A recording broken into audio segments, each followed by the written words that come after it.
Good to have you with us. I'm Daniel Choy for this weekend edition of ARIRANG News. South Korean soldiers found another crashed drone on a mountain in Samcheok, 290 kilometers east of Seoul, earlier this Sunday. This is the third such discovery so far, and all three drones are identical in appearance. South Korea will mobilize units across the country to search for other drones.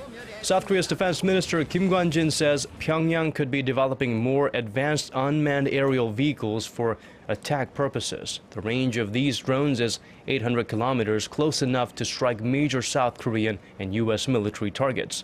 The South Korean military is considering purchasing advanced low-altitude surveillance radar systems and anti-aircraft guns to better detect small aircraft and, of course, shoot them down.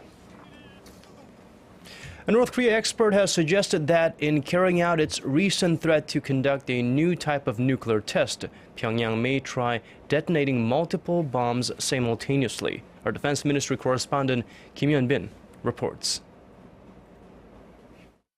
North Korea expert Jeffrey Lewis said Saturday on the website 38 North that the main question about Pyongyang's threat to conduct a fourth nuclear test is not what, but how the test will be carried out.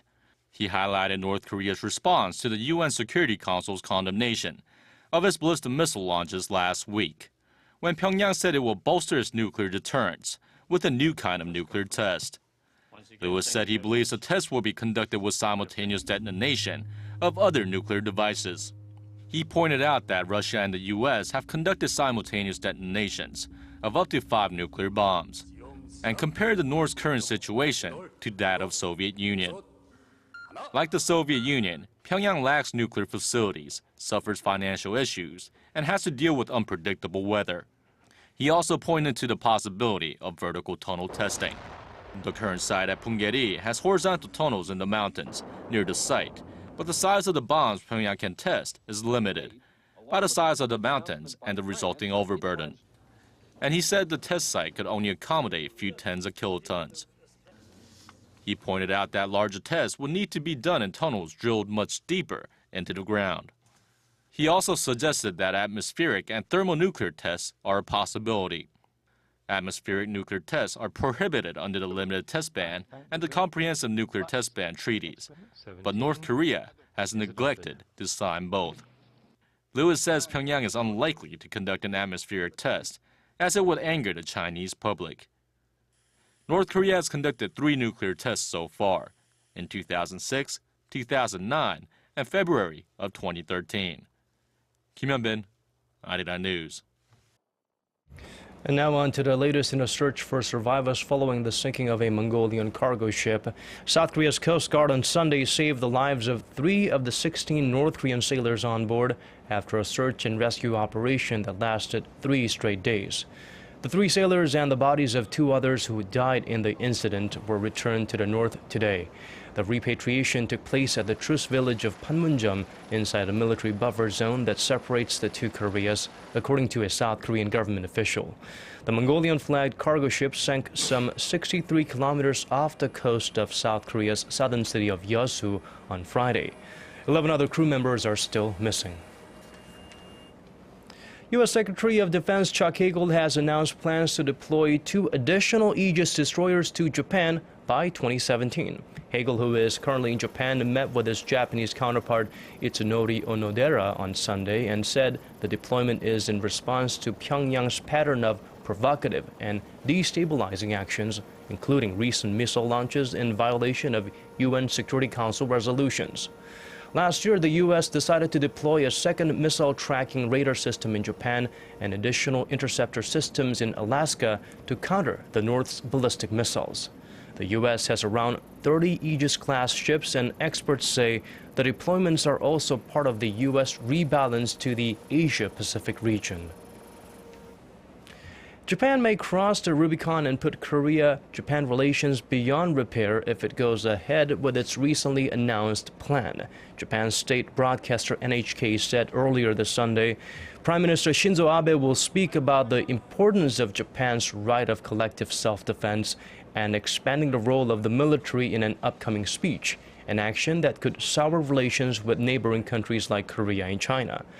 He will deliver the speech at the annual Asia Security Summit in Singapore in May. The summit will be attended by defense ministers and military representatives from Asia-Pacific countries.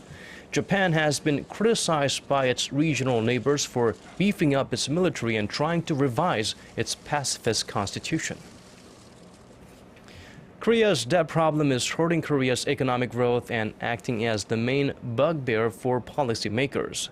And the ballooning debt held by individuals, companies, and the government is showing no signs of decreasing. Our Kim Young-gil has more.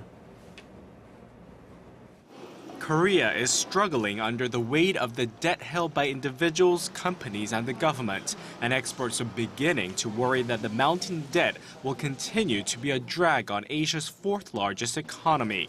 Hyundai Research Institute says Sunday the amount of household debt held by private entrepreneurs last year reached an average of $95,000, 2 times that of the average office worker.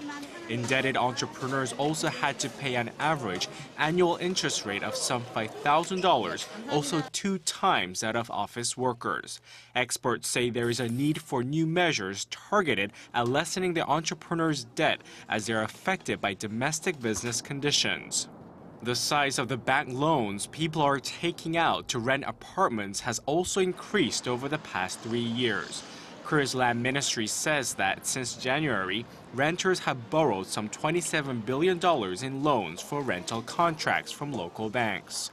That's an increase of 5.7% through the end of March, compared to roughly 3% during the same period last year.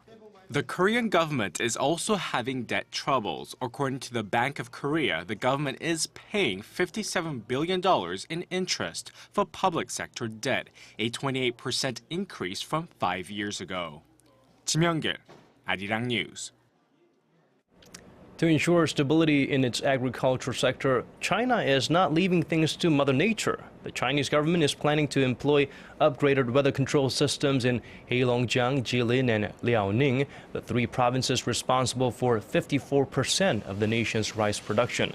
The project, which will continue until June, involves creating artificial rain using cloud seeding, special aircraft, rockets, and much more. China has been tinkering with the idea for years. But how controllable can the weather be? Skeptics fear the consequences of meddling with nature at this level could be dire. Shifting gears now, Korean students have been ranked among the very best in the world at computer-based problem solving. In fact, students from East Asia were among the top performing groups in general. Our Connie Kim has more. When it comes to creative problem solving, young Koreans are top-notch. The OECD released the results of its 2012 Program for International Student Assessment, or PISA, which surveyed about 85,000 15-year-olds from 44 countries, including member nations of the OECD. Korean students scored an average of 561 points on the computer-based problem-solving section.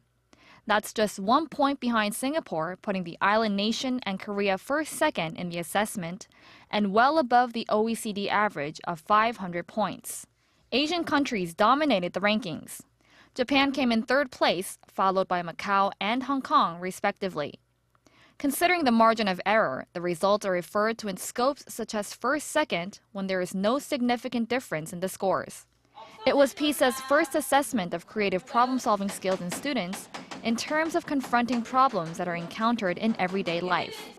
It looks at whether they have acquired the key knowledge and skills needed for full participation in modern society. The percentage of Korean students that scored a rank of level 5 or above out of a scale of 6 stood at over 27%. That led the OECD countries by a large margin. As for gender, male students scored 13 points higher than their female counterparts. The Korea Institute for Curriculum and Evaluation said that the findings reaffirm the strong competitiveness of Korean students against their overseas peers when it comes to creative problem solving. Connie Kim, ARIRANG News. Moving on to some sporting action, rhythmic gymnast Yeonjae made her mark in the history books by winning her first gold at the International Gymnastics Federation's World Cup in Lisbon, on Sunday. With the win, the heir apparent to Kim Yeon-a in terms of sheer popularity here in Korea has proven she has the right stuff to create her own athletic legacy. She earned a total of 71,200 points in the individual all-round with flawless and graceful execution in the hoop, ball, club, and ribbon events. This is the first time a Korean gymnast has grabbed the gold medal in the individual all-around at the World Cup. Son said during a press conference after the competition that she tried to stay relaxed. A very simple strategy that seemed like it was just the trick she needed for success. Now, Sunday was a little chilly here in Seoul, but Seoulites may want to get out and soak in the rays on Monday when the temperatures will rise to 17. But do brace yourselves for a considerably colder evening. And now let's check out the weather conditions in your neck of the woods and around the globe.